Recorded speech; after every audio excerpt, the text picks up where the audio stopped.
Orang Islam yang tengah tengok video ni sekarang ni tengah tengok, dia simpan video ni sorang-sorang, dia simpan doa yang diajarkan oleh baginda Nabi ni sorang-sorang. Dia sengaja tak mau share video ni, tak mau repost video ni, tak mau bagi dekat umat Nabi Muhammad yang ada kat luar sana yang lain. Dia amalkan sorang-sorang. Jujur, dia ni seorang yang paling pentingkan diri sendiri. Weh, kenapa pula Ustaz? Sebab dalam video ni ada satu doa yang diajarkan oleh baginda Nabi Muhammad sallallahu alaihi wasallam kepada kita.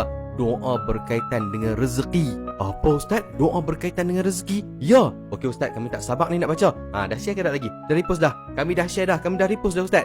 Betul ke tu? Tak apa. Saya percaya. Okey, tak payah tunggu lama. Jom kita baca doa ni sama-sama dengan harapan semoga Allah Ta'ala kurniakan kepada kita semua, umat Islam yang tengah tengok video ni, adik-beradik kita, ahli keluarga kita dan semua umat Islam yang ada kat luar sana dengan rezeki yang banyak. Amin ya rabbal alamin. Komen amin kat bawah.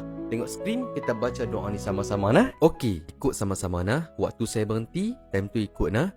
Allahumma inni as'aluka ilman nafi'a wa rizqan tayyiba wa amalan mutaqabbala. Amin ya rabbal alamin.